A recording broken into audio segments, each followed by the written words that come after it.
Welcome back to the Composing Made Simple podcast. On today's episode, we're going to talk about composing in notation software versus straight to DAW. We're also going to take a look at some new libraries that Curtis and Chris picked up. And finally, we're going to go in depth of the things that we're currently listening to. So I hope you take the time to listen to this episode, and I hope you enjoy. So let's get into it. Composing made simple. We talk about something new every show. Composing made simple.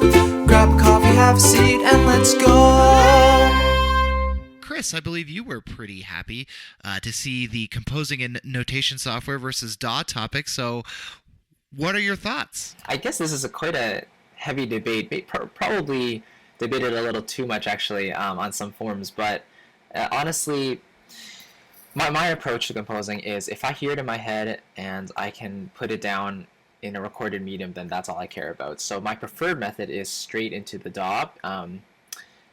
I personally use Sibelius as my notation software, but I find it a little awkward sometimes. Like I played my parts, and then I have to spend 10-15 minutes trying to correct the note values and all that, because playing it in real time isn't always accurate according to the software. But if you can do it in a DAW, however, all that matters is the sound that you get, and if you know what you're playing and the sounds that you want, then that's all that really matters in my opinion. So my preferred method is go straight into the DAW. I just open up a Logic session, I plug in my keyboard, and I'm sure like many of us, we just start tinkering around, and when we get something we like, we record that on a track, and it's there in MIDI format, right? So we can always transcribe it to a notation software later. But for me personally, it's the most important to capture the audio that I'm going for, the ideas, and build it from there. So notation software is great, especially for transcriptions and all that kind of thing. But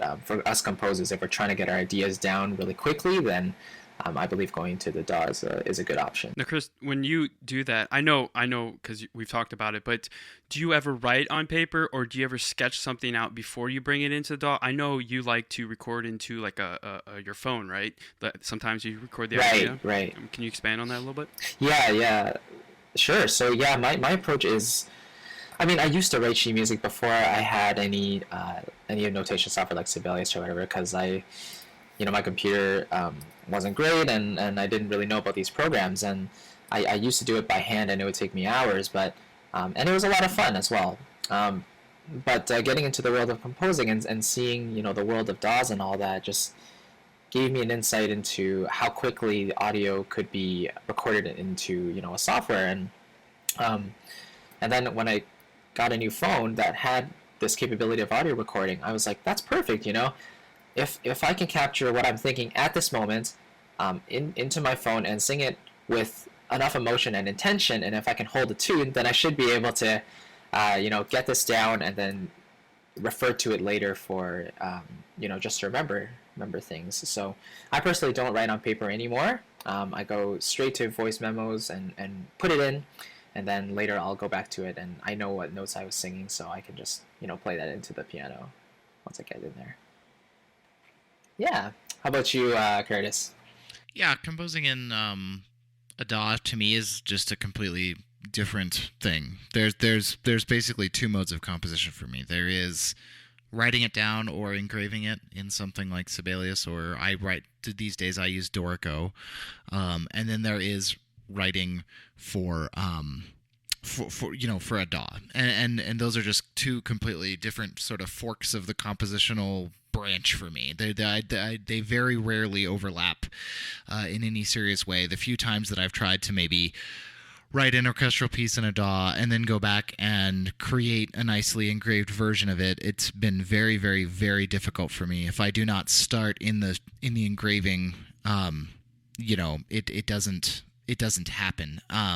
Same thing, I very rarely will ever take something that has been engraved that was written that way and then go try to make a nice version of it with, say, nicer samples. So to me, it's like writing, because and the reason is there are two sort of groups of instruments to me. There is, usually if I'm engraving something, I'm writing either for like choir or orchestra or something, and those are instruments, right? Like I'm writing for real cello, real choir, real singer, whatever.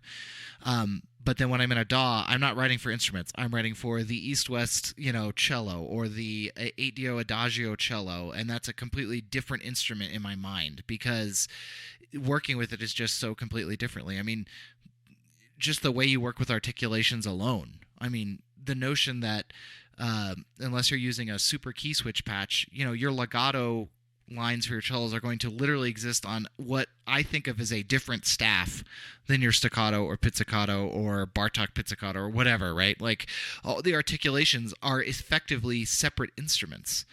Whereas when you're writing just down on paper, it's all one thing. It's just, you put a dot over the note or you put a pizzicato marking or whatever. Strings are probably the most notorious because they just have so many possible sounds and styles and articulations. But yeah, to me, those are two completely different processes, and I approach them in my mind just completely differently, and I very rarely feel them overlap. I have one quick question, Curtis. Like when you're writing on paper engraving software, is it a different mindset than a DAW? Like because you're really focusing on the part and the instrument, correct? Well, yeah, you're focusing on the instrument. To me, the structure is usually really different. When you're, writing something in engraving software, you sort of have the same sort of 10,000-foot view that you do in a DAW, but I find that it's a little bit easier to do stuff like maybe go back and take a section from earlier, copy paste it over, but also modify it. Whereas, in a DAW, you sometimes you copy paste a section over, you'll try to move some notes around, and maybe they don't quite sound as right, and it's a lot more finicky to do. So I find that. So to say it technically, in a DAW, typically all my stuff is through composed. I typically don't start with form or structure or anything. I just sort of write what sounds good to me. Whereas when I'm in writing on paper or writing in engraving, I have a lot more ideas about structure. Like we're going to use this later, or for example, maybe I come up with a theme later on that I'm using, say 5 minutes into the piece. Well, I should probably go back and reference that at the beginning. So I'll go and sneak it in the beginning somewhere, and it's much easier for me at least to do that in like say a Sibelius or a Dorico than it is in Logic because you're just. Again, it just comes down to that you're just limited by the samples, just depending on what it is. You just have to really be aware of what your samples can do and can do well. Right. Yeah, you're always fighting the samples. You're not fighting them. You're just thinking about them differently, right? It's like it would be like writing a piece on paper for, like I said earlier, like an instrument that only plays legato lines. Yeah. Right. Imagine if that was you were doing that. That's kind of how writing in a DAW is to me. Someday there will be wonderful instruments where you just write it out on paper and it renders it correctly, but we're not quite there yet. Or you just plug something into your brain and it'll just download it. I'll settle for it just plays back a written score correctly. Yeah. If we can get there, then I will be really happy. Right. Well, I guess I can talk about my approach. Mine's pretty much the same as your guys's. I come from a different world though from where you guys are, because you guys know how to write music with by hand and read music pretty well, and I really don't. I'll be honest. I know basics. I can read. The staff, the treble clef, stuff like that. But I can't read it very well or very quickly. I've always been I play by my ear, listen by my ear. So I guess I can transcribe. I've noticed my ear's gotten a lot better recently. I don't know what it is because I think I'm thinking about things differently. So what I tend to do, usually I'll start just noodling around on the piano. I'll open up the DAW, and I tried to sketch things out beforehand, but for some reason, it's very difficult for me sometimes because I can't play the piano, proficiently. Sometimes I can, sometimes I can't. So that's what's slowing me down. It's not that I can't write the music. It's the DAW and the piano and the tools that slow me down. So I have to get faster at doing that. But that's what's hindering me from writing music so quickly. And I think it's very valuable, and this is what I always preach, is like, don't be flipping, flopping DAWs or whatever left and right. No, find one that you like, learn it, master it, so you don't have to think about it. And then I do suggest, if you don't play piano, get some piano lessons. I'm going to try to get some myself, because that's what hinders I get frustrated worrying about that. And also, MIDI curves, and I think we all kind of touched on that. You're fighting the DAW. The music's up in my head. I just have the problem of how to get it out. I know what it's supposed to sound like, but then when you hear the samples, and like you said, Curtis, like you're kind of like fighting the samples to get them to sound what you hear in your head, and sometimes it just does. You just can't. So you have to kind of scale back or change your parts to fit that sample library or that samples that you're currently using for it to work. So I've tried buying notation software, and like I said, I don't know how to write music like proficiently, and I'm trying. I have books. It's just, but for me, it's just like I've been doing this for so long now with my ear. It's just kind of like I'm going back to like when I was 2 years old trying to walk again. I've been doing, but I understand the importance of reading and writing music. Trust me, I think it's a necessity. I don't think you need to know it, but I think it wouldn't hurt. And because I find the limitations myself. Like if I was trying to talk to Curtis like about things, like he would start telling me, or even you, Chris, about like, articulation. It's like, dude, I don't know. I just know what it sounds like. I want to do what that sounds like. I'll tell you, like, here's what it sounds like. I know what they need. And that comes down to like learning orchestration, and we're kind of getting off topic, but I think, learn the DAW that you have. Don't flip flop. Recently, I've been a Cubase user for a couple of years, but before that I was a Logic user.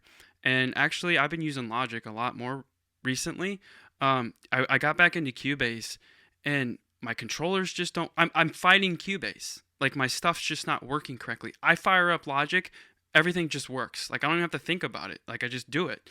And there's some things in Logic that I've always liked that I wish Cubase had. Like up at the top of Logic, like if you play a chord, it will tell you that chord. It's not always right. Right. But you know what I mean? Like that gets me to think about things, like because I like to know, okay, am I playing the chord correctly? Because like I said, I do know how to figure out chords and build chords, but sometimes it's just nice to see it up there. It's just a nice reminder for me.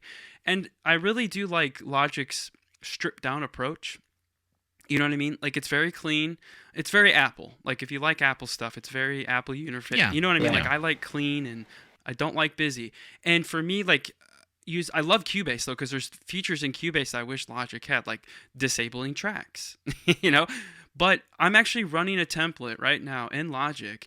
I think about 200 tracks, but they're MIDI instruments. I'm splitting them off MIDI channels, and it doesn't hinder my computer. Obviously, I'm on a Mac Pro with 64 gigabytes of RAM, and it's running nice. It runs smooth, and that was the reason I switched from Logic to Cubase because I couldn't run a big template on my old machine.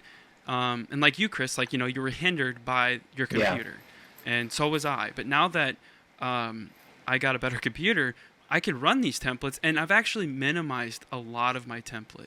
Nice. I'm only using things that I know very well, or things that I always gravitate. Now, I know we're going to get in that debate, like, well, you shouldn't do that because then it hinders your I don't think it does. I think hindering your creativity is the best thing to do. Less options. I need less options. I can't have 50,000 options because I'll just sit there and go, Stravinsky and the cool. Prison of Infinite No, but this Choice. one's even, That's what he called it.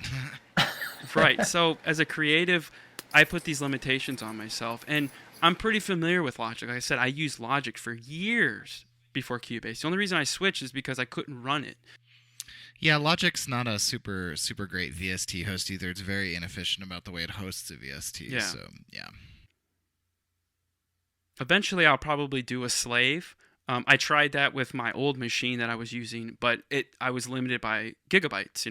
I can only do 32, and you max 32 out pretty quickly. Yeah, pro tip, you can run VE Pro locally, and it's actually, you do gain a lot of performance, by the way, just running it locally. Okay. So, I'll have to give that a having try. a server that literally lives on the machine that is your DAW is on, and just connecting to localhost. Right. I was not able to run Hollywood Strings and Hollywood Brass on my old iMac concurrently, but in VE Pro it would. It was amazing. Yeah.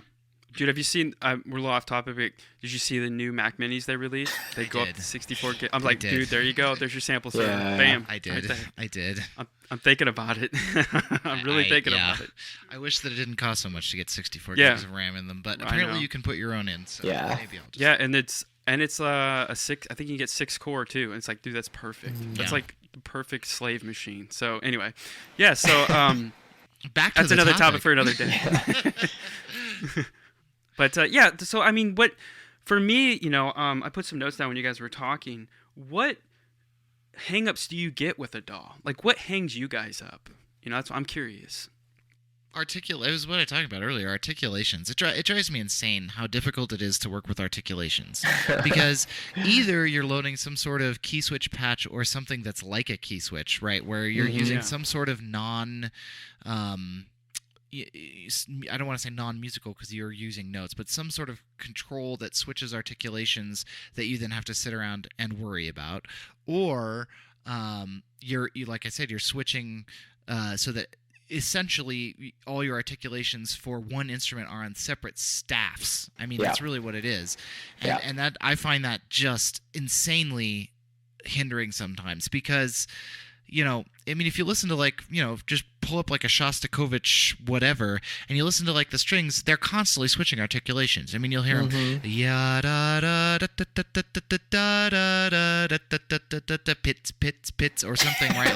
Like you know, you'll have two measures and 6 articulations, and to program that in a DAW is eminently possible. You can make it sound really great. It's a pain in, you know, lots of places to do, though.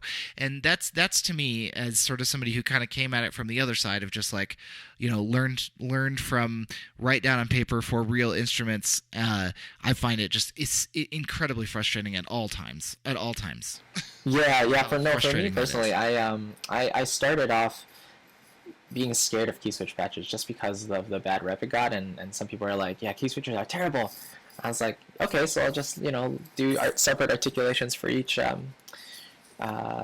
each instrument, and or for each articulation, and it worked for a while, but that's for more like simple music. And then it was only for the last track I did, actually a Halloween kind of track. I had a solo flute line that I had to program, and I was like, this line that I'm thinking has at least 3 different types of articulations. I don't really want to load 3 different tracks just for that, and so I tried it out, the key switch patch, and it's the Berlin Woodwind Suspension B flute, but it comes with only 4 different articulations in the key switch patch, and it actually worked very well. So I actually found it quite fun working with the patch and trying to coax the best out of the note lengths. And what I did in terms of recording, though, was I played in the line with simply just the legato articulation, and then afterwards I would, instead of playing in the key switches, because that's like impossible for me to do, it's so hard.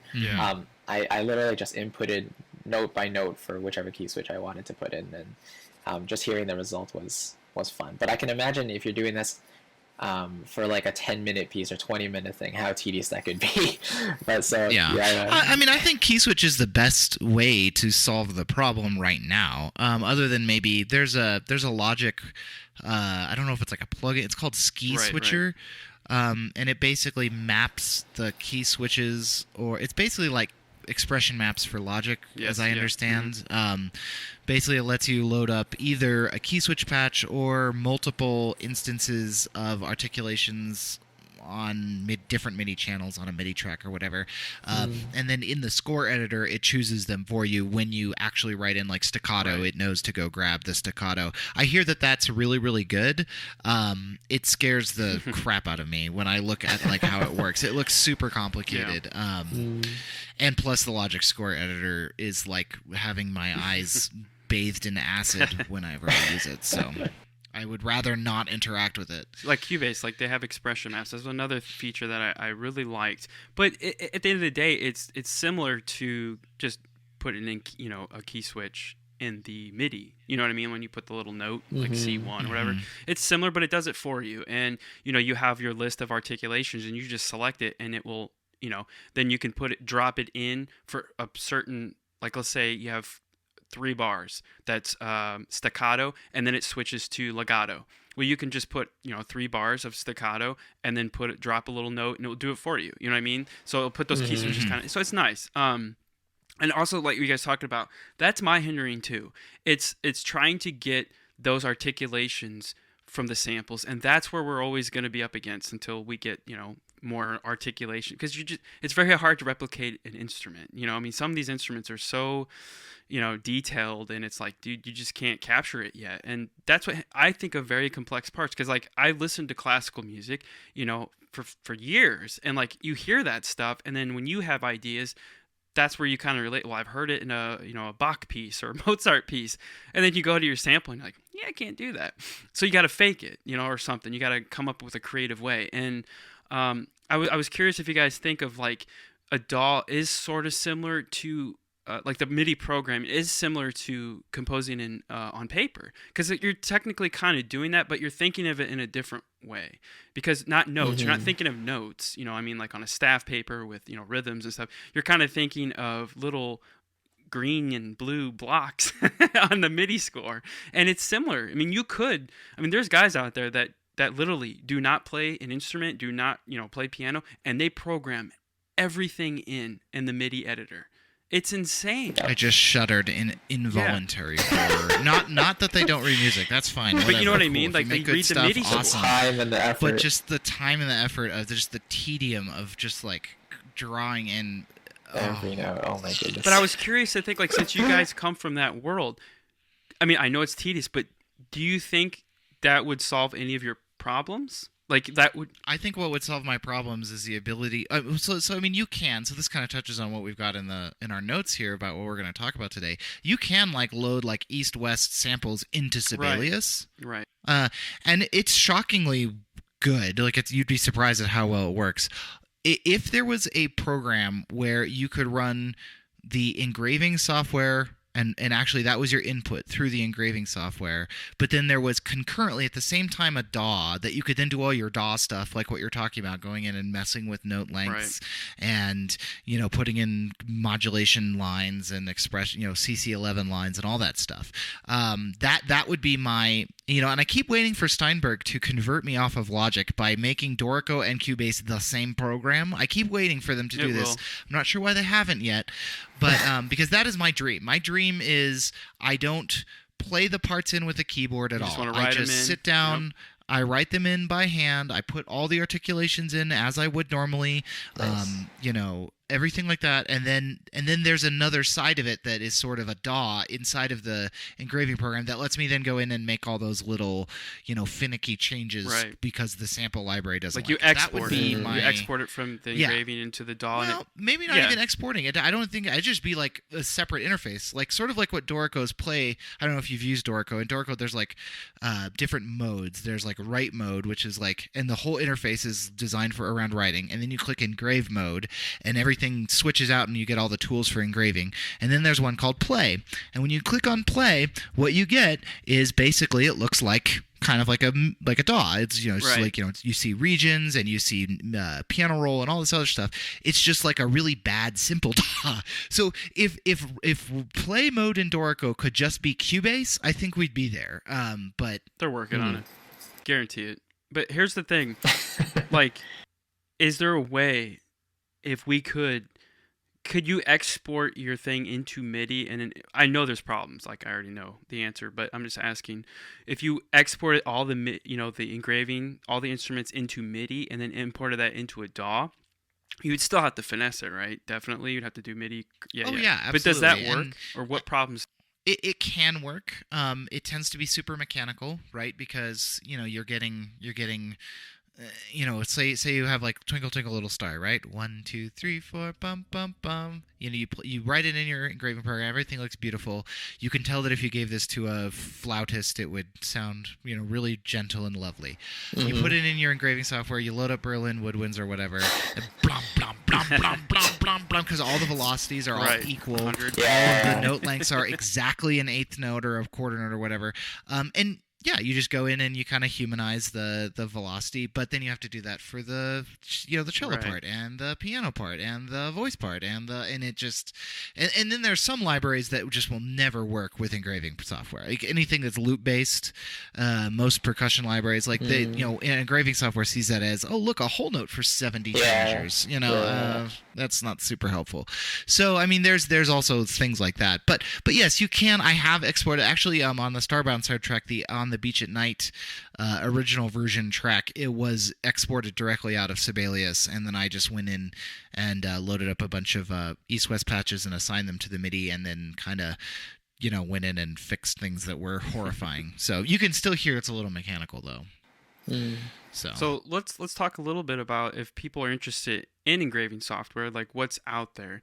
I'm pretty sure there's, the top ones are Sibelius, Finale, and Dorico, right? Is there any other That's correct. other ones that you guys know of? Those are the ones I've always heard of. I actually have Notion, and the reason I bought Notion, that is because it's from PreSonus, I'm pretty sure, is because it was cheap. And at the time that I was like, well, I'm going to try to learn and maybe I can do this to sketch things, I didn't want to break the bank. And if you know Sibelius, all those, they're pretty expensive. Yeah. Oh yeah, they're very expensive. So that's why I went with that, just to see. And I'm glad I did, because I don't really use it that much. And I was like, okay, I'm glad, because I think it was like $200. So those are the ones I'm familiar with. Is there any ones that we missed or you guys know of that you hear about?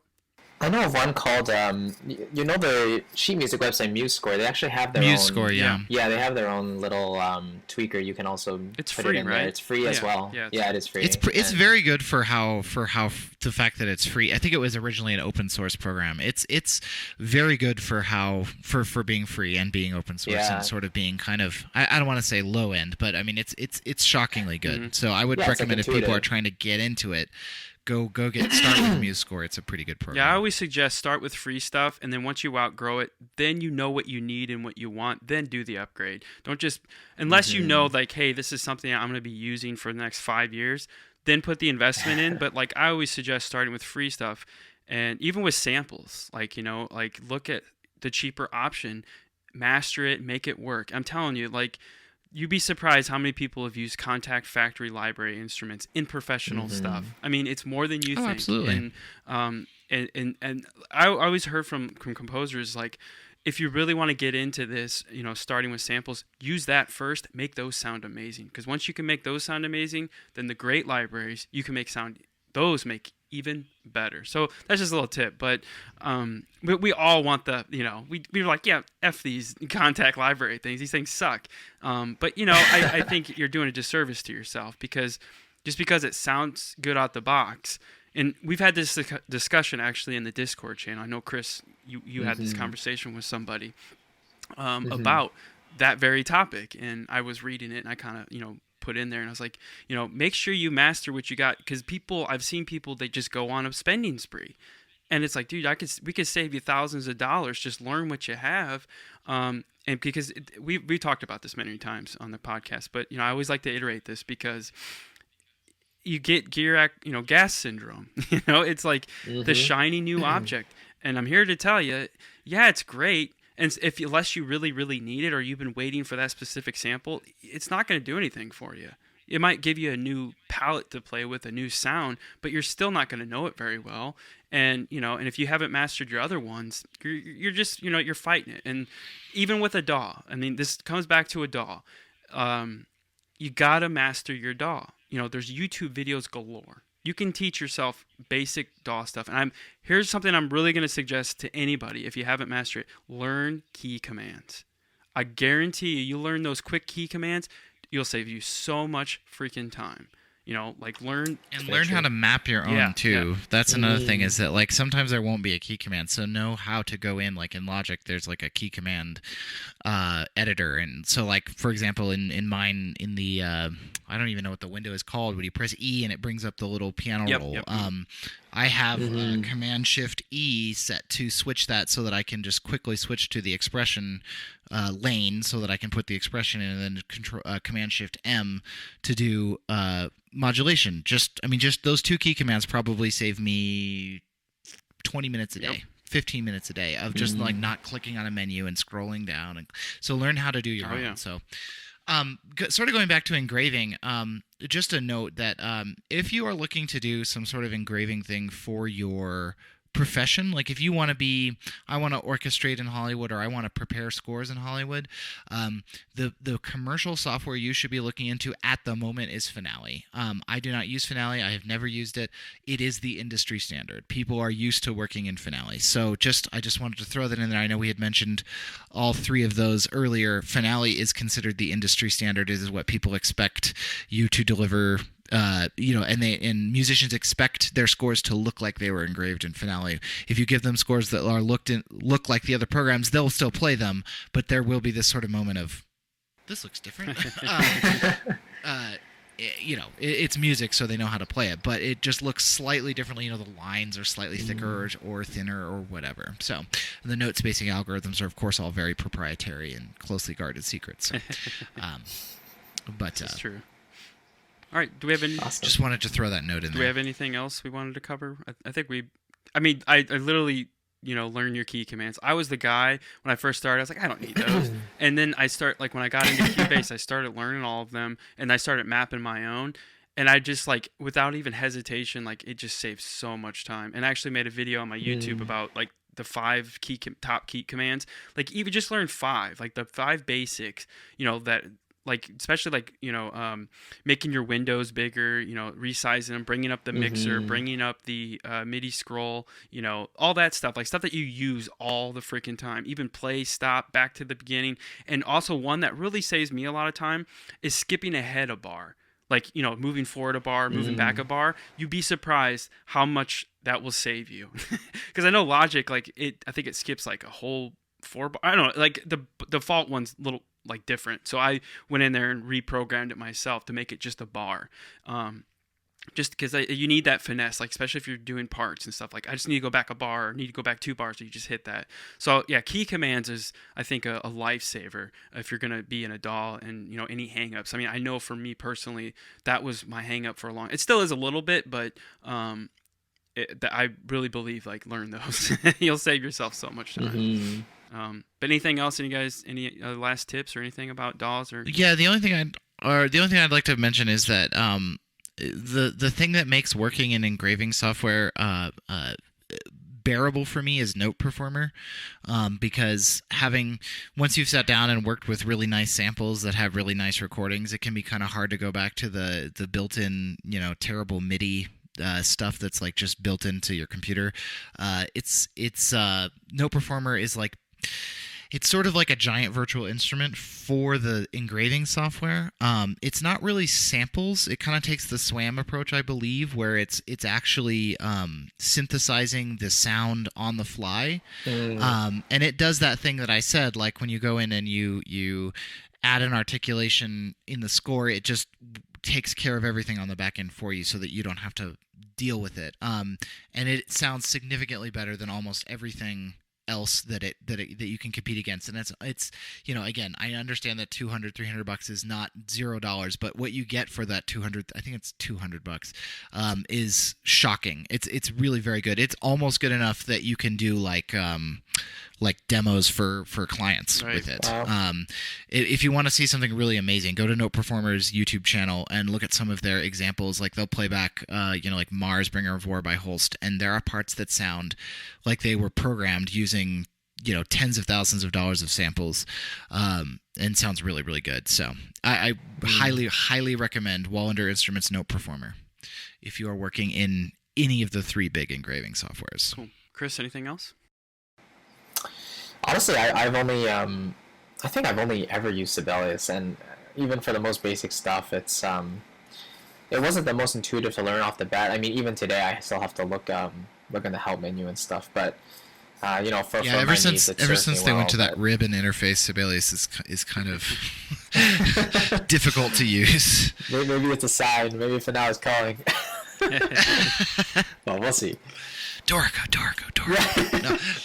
Yeah, Dorico, isn't it the same team that did Sibelius, right? It's the original Sibelius team. So Sibelius was written by Daniel Spreadberry and a bunch of people, and they were their own company for a while. Then Avid bought them, and everything fell apart and turned into a... No. Actually, Avid has done a remarkable job, I actually think, not screwing up Sibelius, which I wasn't expecting. But they fired the original team, and then Steinberg scooped them all up and had them make Dorico.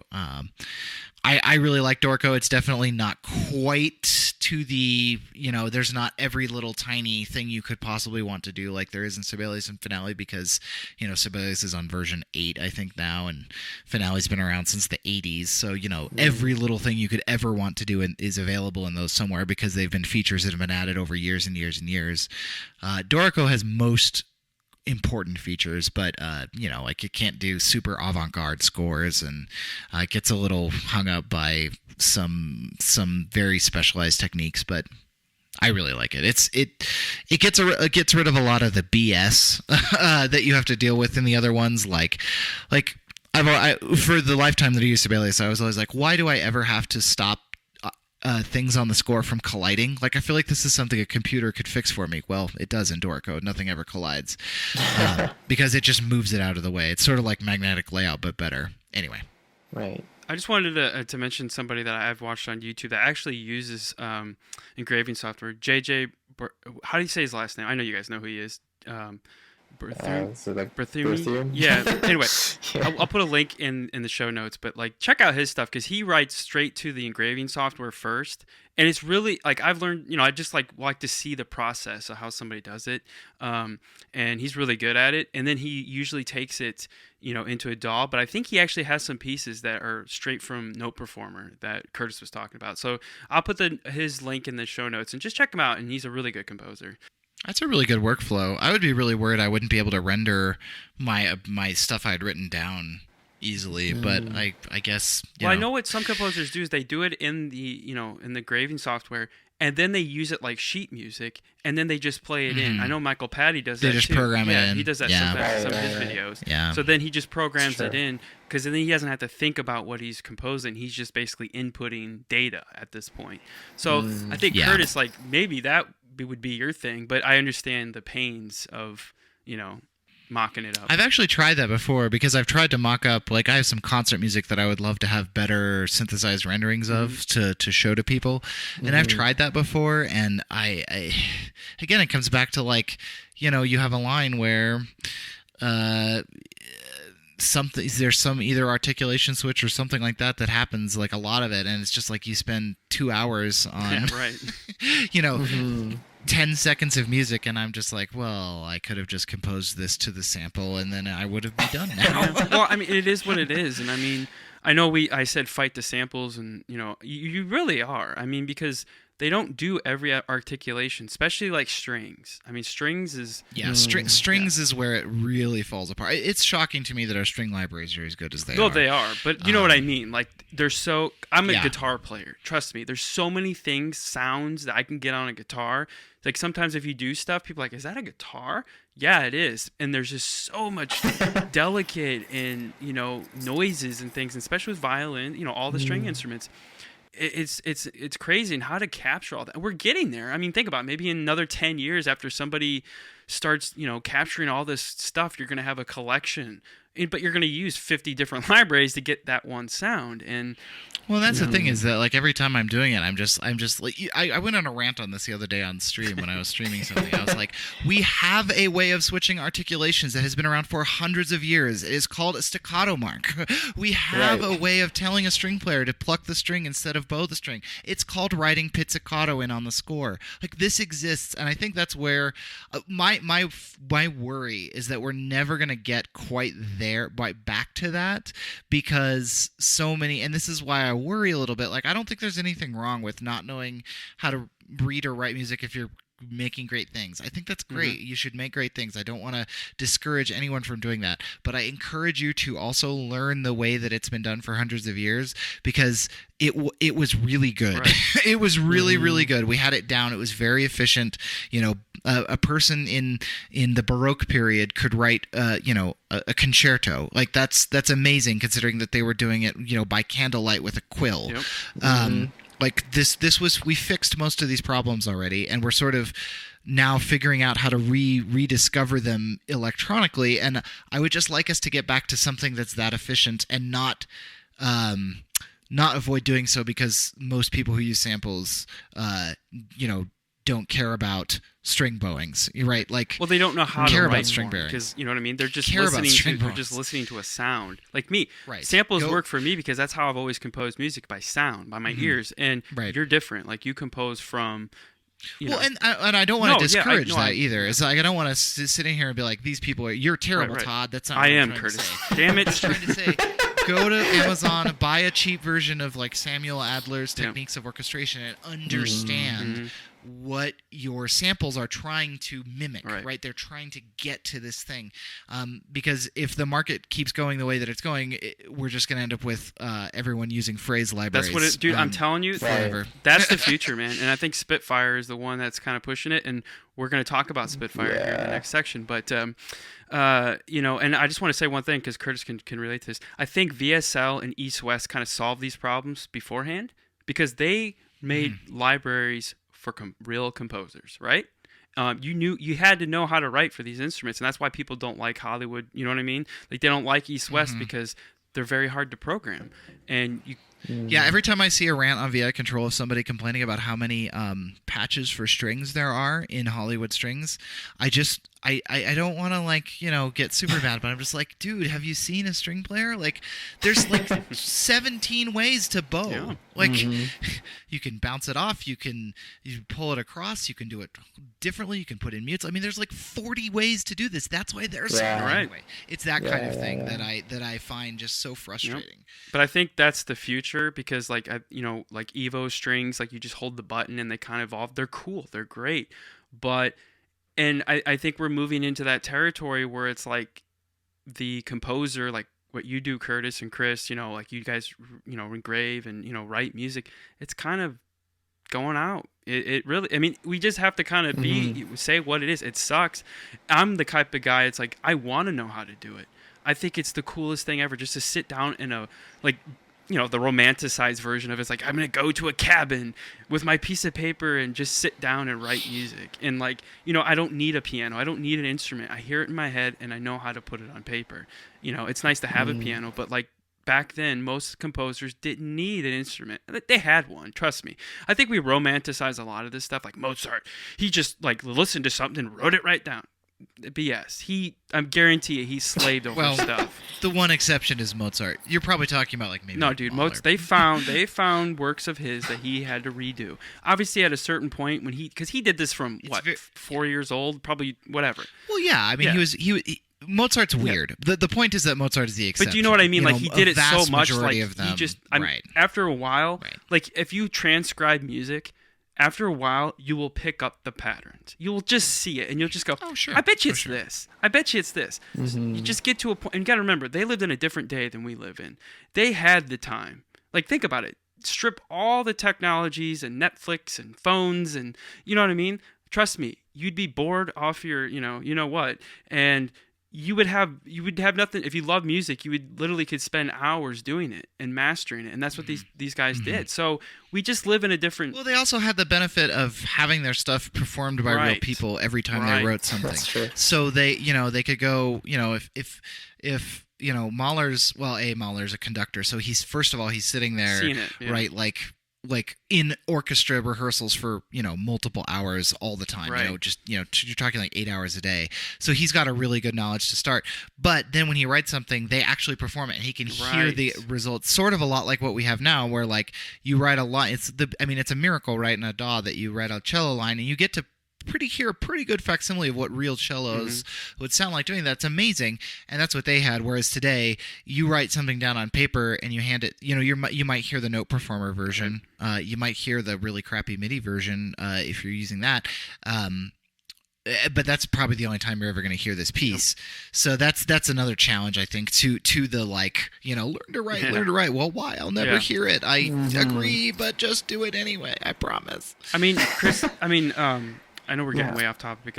This is a good conversation. That's okay. I think this is a valuable conversation. Chris is a performer. He actually performs, right, Chris? I mean, you're out doing that. You're doing gigs with the piano. And, I mean, you know the power of music, live music.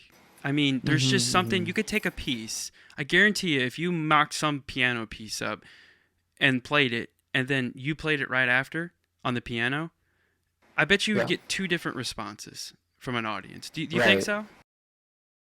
I do. It also really depends on I guess the library you're using, for sure. But yeah, no, there's something about playing over a piano that just can't be replicated on samples, and companies have tried this, like with all these resonances and all that. But I think the Well, library. you're never going to get the sympathetic, right? Like the perfect Exactly. sympathetic resonance Yeah. ever. It's just not going to happen. You can't. Right. Yeah. And I think one library that comes really close is Piano in Blue, and it's a really like Oh, old yeah. library, but the sound of it is just so warm and it's actually so believable to my ears anyway. But yeah, like, and even playing a piano itself gives you such inspiration, right? Yeah. Like playing on a keyboard, the touch is completely different as well, and so yeah, nothing can really beat that if you have the chance to do it. I have one little thing that just popped in my head that you were talking about that holds me up in a DAW. Like I said, I come from the performance world, like guitar, a band, like that thing, and like a DAW. Like what's a DAW? Like we never had that stuff. It's like, dude, we just hit record on a tape player and played, and and I think we lose that too because I get bogged down by it's got to be 8 bars, it's got to match up in the, you know what I mean, like that. I Right. get that stuff, and it's like, dude, nobody cares. Music is music, man. You could be 9 bars. Nobody would know. Nobody cares. As long as it's speaking to you, it's given an emotional response. Nobody cares how long or how many bars. It's got to be 32. You know what I'm saying? Like, I get hung up on that stuff, too. And it's like I'm trying... And I get hung up on the metronome. That thing drives me crazy. But I know the importance of it. Like, I get it, But, like, most music, if you even go to a live show, dude, nobody's playing to a metronome. I mean, even when you go to a concert, the conductor is he's given the pulse. I mean, obviously he's been trained, but I guarantee you, if you put a metronome up to the conductor, it ain't going to be straight. He's going to play some parts slower, and it's the kind of feeding off the audience. And like I said, this is like on our first episode, when I went and saw John Williams, light bulbs went off. Like, just things happen, man. You got to go see a live orchestra. You got to be there. And like Curtis was saying, that's what they had. Like, they could write like right now, this morning, I'd write out, a concerto or whatever. By the afternoon, I'd have people playing it, and then I would learn from that experience. And so you got to find some way to wrap that into, like, how am I going to make this work in a DAW? And that's why I always preach, it's like, it's not the samples.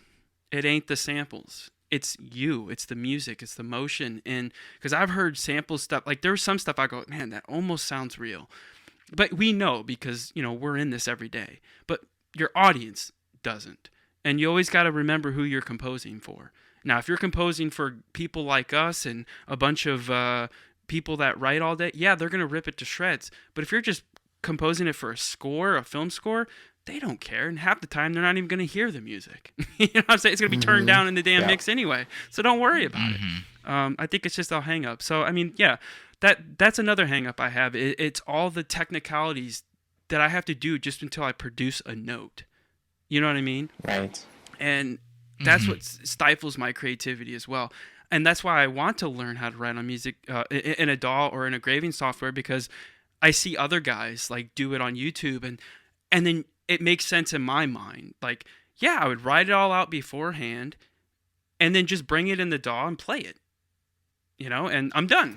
Right. And then do all the finessing and all the MIDI curves and all that. But, like I said, I don't.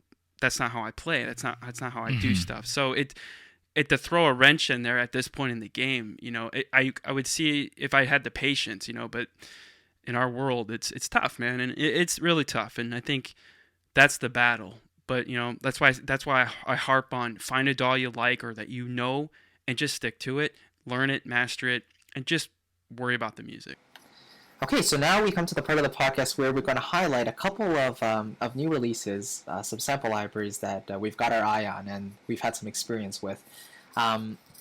We've got 2 on our list here right off the bat. We've got the Orchestral Tools Time Macro Library and the Spitfire Eric Whitacre's Choir Library, which is pretty much blown up around the composing world, especially on VI control. But I'll start with the Orchestral Tools one because they're the company of my choice. This library is pretty different in terms of their approach to sampling. They used to do their Berlin series with all the multi-sampled instruments and all that, and then the Metropolis Arc series focuses on the trailer side, but still acoustic instruments. The Time Macro is kind of a step in a different direction where it is kind of like a phrase-based library in a way, but I don't really think of them so much as phrases. I think of them more like textural pads in a way. So there's a lot of shimmering, there's a lot of sustains with more movement, as they call it, and it really sounds like, realistic musicians playing it, and they have specifically recorded air samples for each of the instrument sections as well, for more of an airy texture in your music. If you're looking for that kind of fairy pixie dust kind of sound, and that kind of thing can help as well. The one thing the library does lack is percussion, which they might introduce in a later library, but it comes with strings, woodwinds, warm brass, and choir. And I in my opinion, Orchestral Tools has always been very good at sampling the choir, and this is a really, really nice addition in addition to the Metropolis Eric choirs, which are quite well renowned as well. So in context, what I would probably use this for is as a bed for a composition. You could just hold literally a chord, and the sectional instruments will play them for you, and then you can add your individual instruments on top of it. But their approach was really focused on keeping motion going through samples and not having sustains sound like they're literally one-shot recordings. And I think they've achieved that pretty well. So I put a review of that on my YouTube channel, which you can check out if you want to. But yeah, no, it's I think it's a really cool concept. Yeah, how about you, Curtis? Chris, by the way, before I start on my part, Chris's video on Time Macro is fantastic. Everyone should go watch it. He shows it off really well.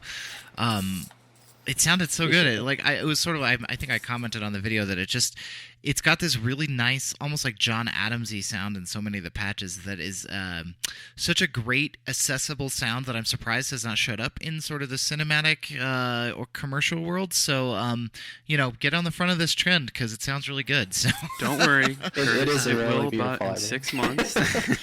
You'll hear it everywhere. All right. Well, I was going to talk a little bit about the latest Spitfire offering, which is their Whitacre choirs. Debacle. So a little background. I don't know if it was a debacle. It was certainly less controversial than Hans Zimmer strings. Can't forget that. So if you're not familiar with Eric Whitacre, he's mostly known from the concert world.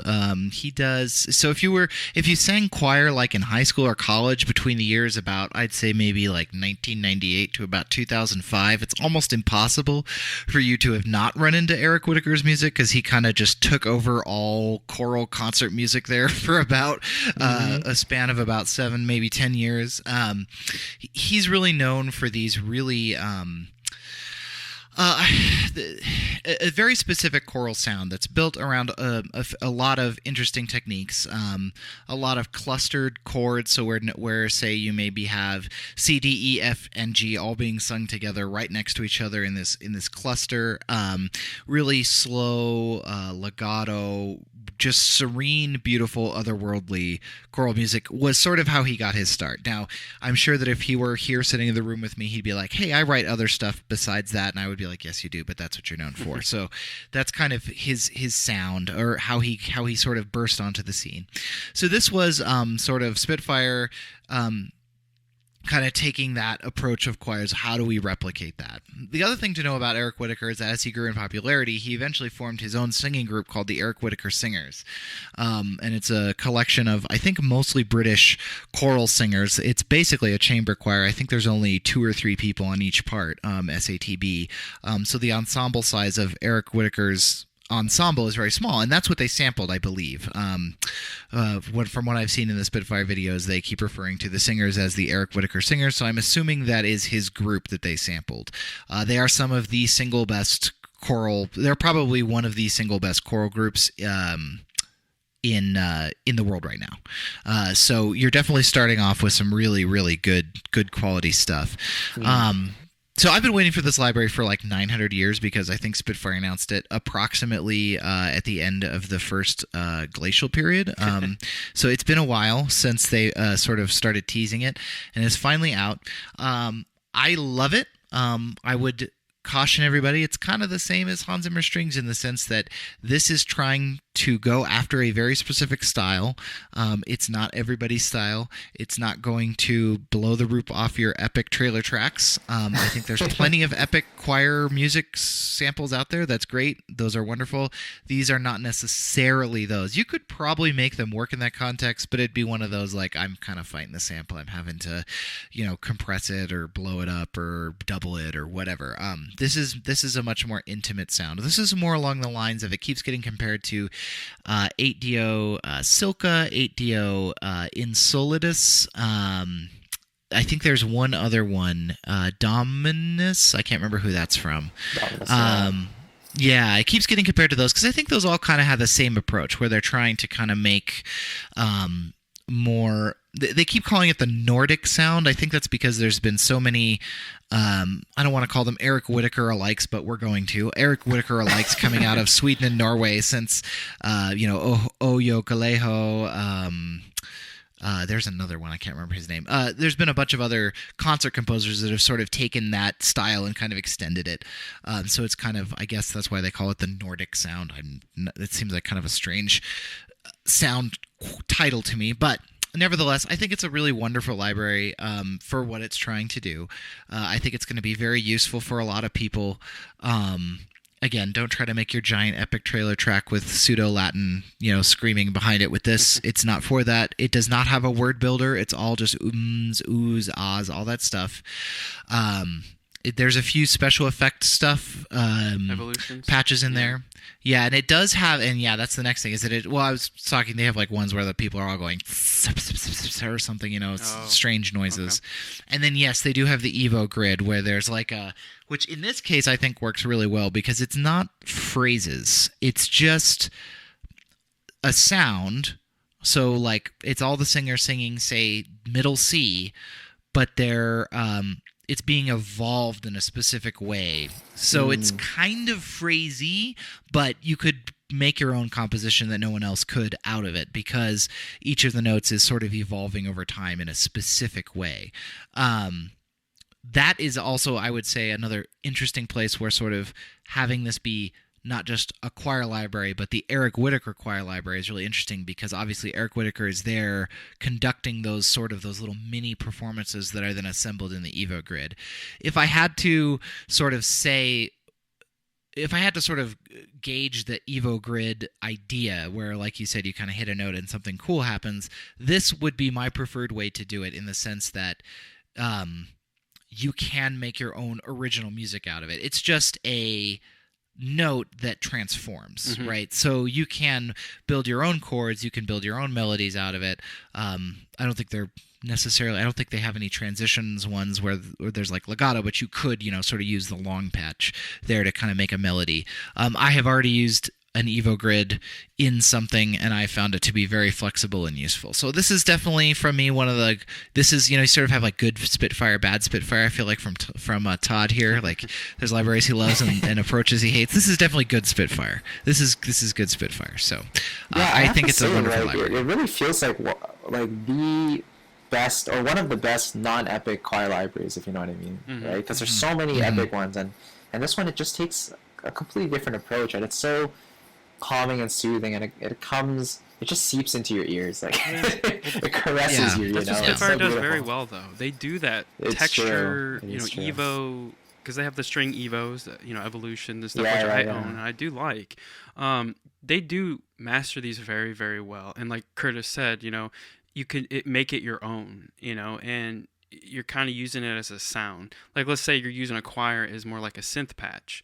And that's how to think. You should think about it. It's like a synth patch. So I mean, they do it well. So I think that's what a lot of people are probably going to get disappointed. Like you said, Curtis, like it's not an epic library. It's a specific niche.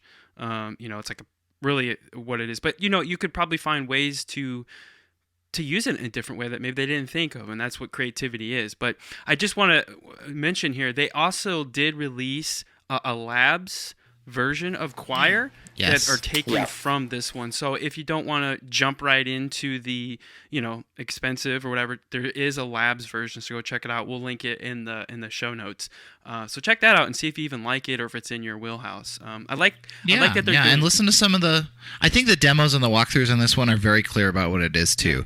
So I would, if you're thinking about it, and you're not sure, you want to drop $300 or $400 or whatever it is on it.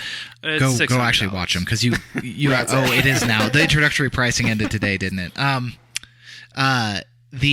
You go look at their videos because their videos are very honest about what it is. Like you get a very good view of what you're going to get out of the package from their videos. So well, I'm looking at the webpage right now, and just by looking at the pictures they've included, I'm already getting a sense of what it is.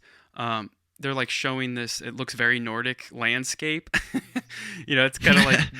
Is it the desert they have on everything? Yeah, You know why that is? I at least this is my theory. Eric Whitacre is actually from Northern Nevada. He went to UNLV. That's where his first big hits were with the UNLV. I actually wasn't even choir. I think it was concert band there.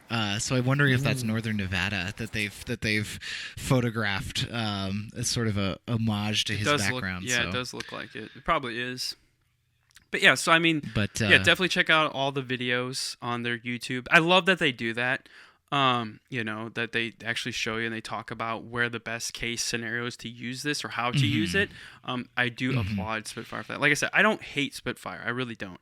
I just think sometimes when they release library, it gets a little excessive. Like I get, they're just a little bit of a factory. These days. I feel like there's two sides of Spitfire. There's the like flagship Spitfire. Eric Whitacre Choir, Hans Zimmer Strings, all that. I actually think those are all wonderful libraries and actually very good for the price. And then there's sort of the factory Spitfire where they're like churning out different versions of old libraries. Right. And I feel like they're like split in half. That's where I started getting a little negative is when they re-released those libraries and then charged you the same amount of money for it. It's like, because other companies, man, they'll just release a new patch for free. Or like they'll give you an upgrade. Right. Like 100. Add the mics on for $100 and it's like, dude, I'm paying full price for this library that I've already paid for.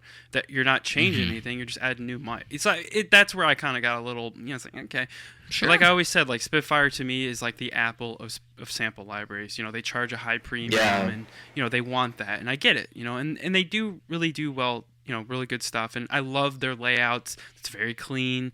You know what I mean? So I get it. I get it.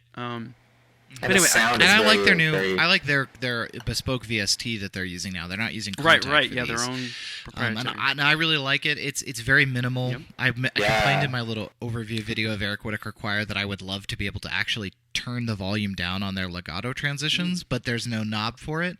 But I mean, whatever. Well, that's when I actually put it in a piece, I didn't notice. So that's what I'm saying. Like that's why they're like Apple to me, because it's like, no, you see what we built, that's what you use. Even with the that's what I'm saying. So like that's what it is. So always go into that. Yeah. I want to just know that going in, right? Like understand that if it's not for you, you're gonna be really mad. Oh yeah. So that's what I'm saying. Check out the Labs version so you can kind of get a taste of what this library is doing.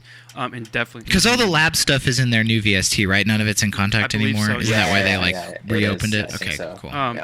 So I mean that's the thing.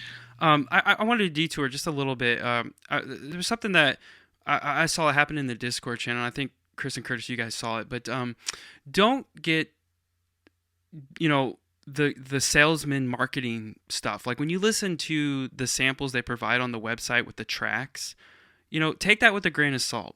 Go to YouTube and look for people like me, Curtis, and Chris that give an honest review before you dive into some of these libraries. Because I saw somebody, I think they were a newer composer, obviously, and people get they listen to the samples that are provided by the composers that demo these things, and people don't realize that they're putting effects to make it sound great because they're trying to sell a library, so make sure. I just wanted to kind of put that out there. So when you hear those examples that they put on their website, just take that with a grain of salt because they're doctored.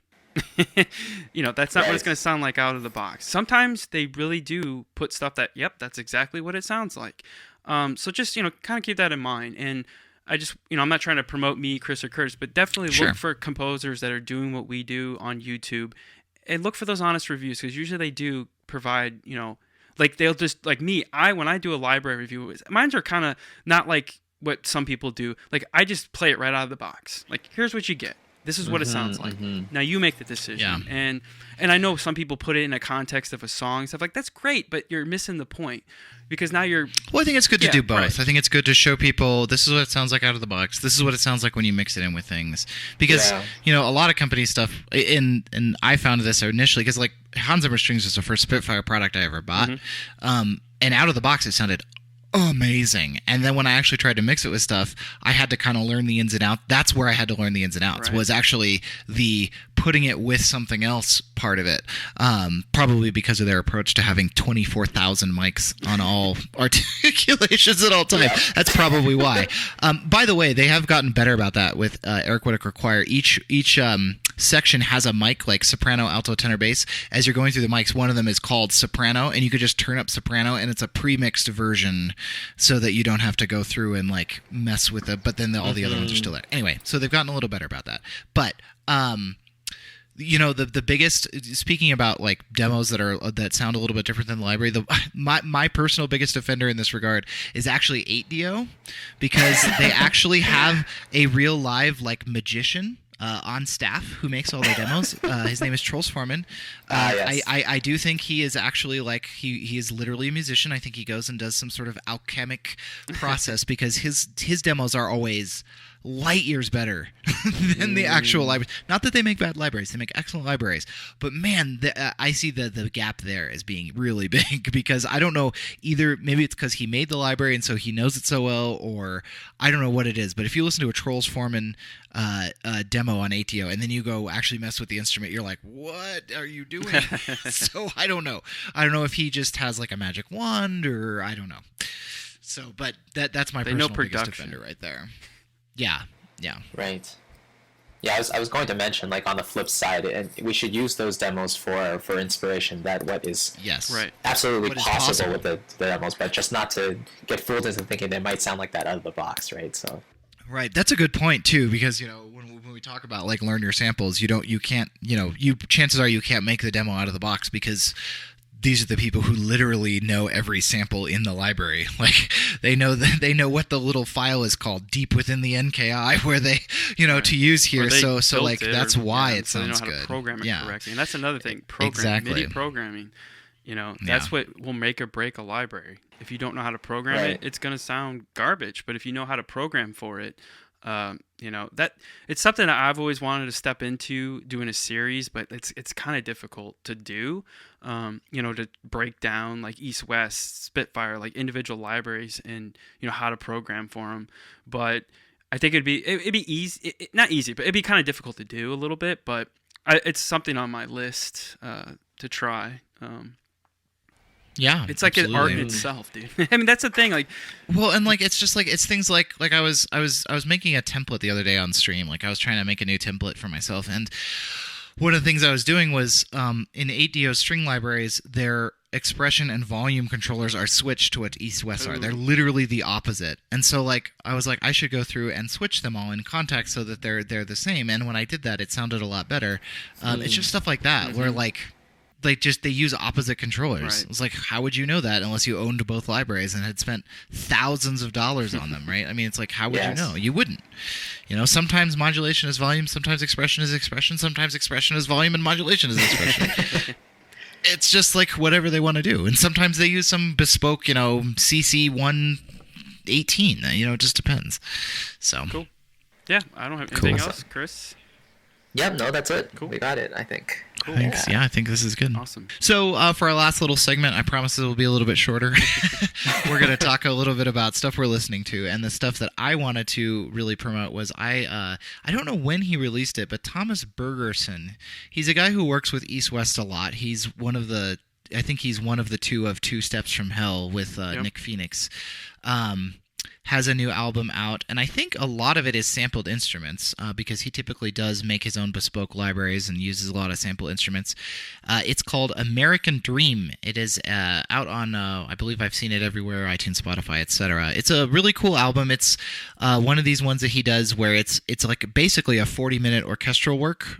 So there's a version of it when you first load up the album called Continuous Mix, and that's 40 minutes of the entire piece without stopping because there's no breaks between each section. And then the rest of the album it's that same thing, but it's broken into its sections. That's great. It's a really fun, it's a beautiful, lovely, wonderful album. You can really get it's got these really cool, it's sort of obviously kind of tells the story of like immigrants kind of coming to America in maybe like the 1800s or something. It's got little sections about, getting on the boat and, storms during the journey. And it's really, really good. And it really shows you how far you can go when you really know your stuff and can program really, really well. So I highly recommend it.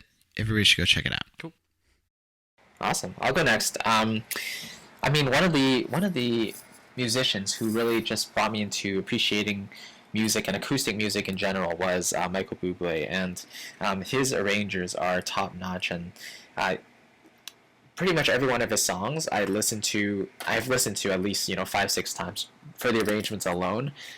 His style is more of a big band kind of thing, and some jazz and ballads, but crooner. A lot of exactly crooner. But a lot of it has some really nice full orchestral arrangements too, and I've been kind of re-listening to all his albums, and he has one upcoming really soon. But if you're looking for a sense of how the orchestra plays with each other in the context of a standard, or for something that's a really classic piece of music, I would definitely recommend Michael Bublé and his albums, and as well as Josh Groban.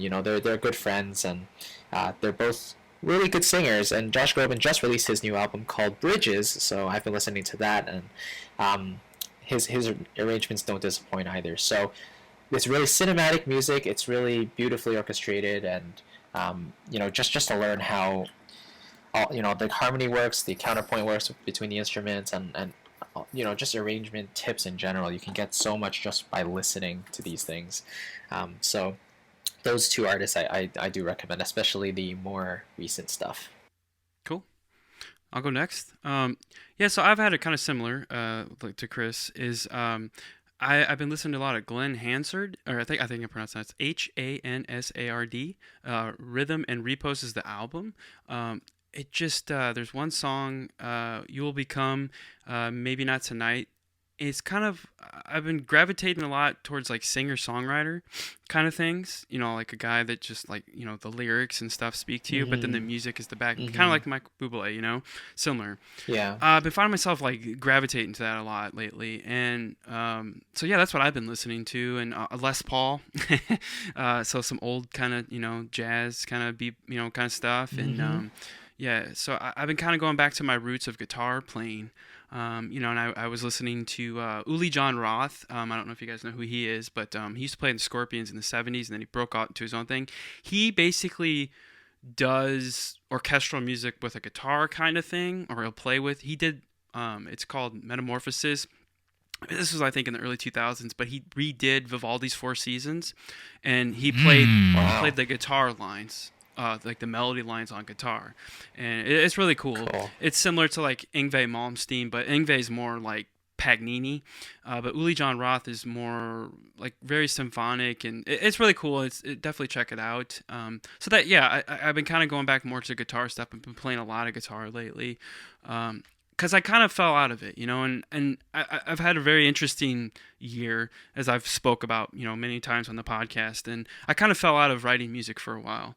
I just didn't want to do it, because I was concentrating on other things. And it's safe to say, though, yesterday when we're recording this, I actually started writing another piece, and nice. And it's kind of started kind of like getting it back a little, and just me playing guitar. It's like I forgot why I loved music or making music or playing music. Was the initial thing was I just loved playing guitar. I loved what I could do with the guitar. And so I've kind of been going back to that and not like pressuring, like I got to go sit down in the DAW today and write something. It's like, no, I'm just going to go play my guitar and see what comes out for the enjoyment. So, right. Sometimes I think it's good for us to do that, and pull back as composers and really think about, why we're doing this. And so anyway, Yes. yeah. So that's the kind of what I've been listening to. It's not really classical or whatever. I mean, it's safe to say my oldest daughter loves Mozart. She likes a couple of songs off Mozart, and she does love. Chris, you'll love this. She loves the Mario theme from Super Mario Odyssey. The planet. Nice. What is it? I think it's one of the first planets. The Jack Up Superstar? I see. Yeah. Yeah. Fallen Falls, Fossil I think. Falls. Yeah. Fossil So Falls, yeah. she loves that, and so it's great. And she loves to sing, and it's like I can see the music thing is there, so it kind of got transferred to her a little bit. But I don't work Awesome. with her at all. You know what I mean? Like I don't, Well, if she's ever wondering like how to, deconstruct that stuff, Yeah. let me talk Yeah, to her. we'll do. No, I've just noticed because they have like those little play pianos, and they've been Yeah. like I've noticed like before she would just like pound them out, and like the melody wasn't really, you know what I mean? And then like one day Absolutely. I heard her play something. And it started making kind of musical sense, and I was like, oh. I was like, okay, cool. And my other daughter, my youngest daughter, she's going to be 2, and she likes to play the piano too, and she's starting to sing, so she's starting to talk and starting to sing, and it's really, it's cool to see it, so maybe all that work I've done, when people transfer to them, and maybe they'll make music their life, a career. You never know, right? It's just weird how that happens. But anyway, Awesome. so we're getting off topic. But yeah, so that's what I've been listening to. But I think that's going to wrap it for today. And we appreciate everybody listening to us. And like we always say, if you have any suggestions or any topics you'd like to hear on the podcast, don't be shy. Let us know. You can come over to the Composing Made Simple Discord channel. Join that, and you can find me, Chris, and Curtis in there talking all the time, along with other composers. And it's a really a safe place to bring ideas or questions. We'll be there to help you. And Curtis is really good at giving you feedback on your pieces, and it's Holy very moly. detailed. He was like 5 paragraphs. Yo, if you're looking for detail, talk to this guy. Talk to Curtis, man. But don't great. but he does give great feedback, and I will too. I'll give you So the best kind of feedback I can. I kind of do it from a different perspective, and but we're always there. Thank you for joining us for episode 4 of the Composing Made Simple podcast. We hope you enjoyed this episode. Feel free to please leave us a review if you're on iTunes below. That helps us with our ratings. Also, if you want to know more about us, head over to composingmadesimple.com, and you can find all the information where you can find me, Chris, and Curtis online. Again, thanks for joining us. We appreciate your support and look forward to talking to you again soon. Take care.